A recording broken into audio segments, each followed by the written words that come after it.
Democratic Senate candidate in California, Barbara Lee, who's currently Congresswoman in the Golden State, has some big plans for minimum wage. Watch. You're calling for a $50 an hour federal minimum wage. That's 7 times the current national minimum wage of $7.25 an hour. Another survey very recently, 104,000 for a family of one. Barely enough to get by, low income because of the affordability crisis. And so just do the math.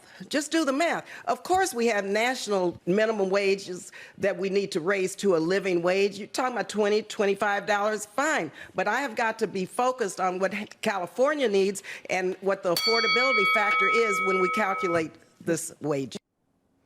Okay, we're doing the quick math here. $50 an hour would be $104,000 a year.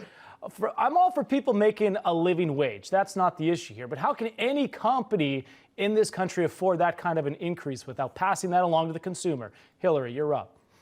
Yeah, absolutely, John. I wish we could actually have a constitutional amendment, which would be every single person running for any political office has to have made payroll. So they understand, as Margaret Thatcher said, there's no such thing as free lunch. I think she must think the money's coming from the sky. She actually was for, a year ago, HR 3807, which was giving millions of dollars to the restaurant industry. Why? She said they were part of the community. Now those very same restaurants, John, they will not be able to afford this $50 minimum wage. Why? Because just the only place it's going to come from is the consumer, and the consumer can't go to those restaurants. Last but not least, Pizza Hut has let go a month ago. They let go of over 1,200 of their delivery drivers in California, and they're turning over the delivery to Uber Eats and other ones. Why? Because they couldn't keep affording to pay those very drivers there. So it's a loser state with loser policies. And what they need to realize there is if you raise this minimum wage like this, you're going to drive restaurants out of businesses. There won't be any more restaurants and other businesses as well. It's a great point, Hillary Forwich. Appreciate you coming on. Great insight.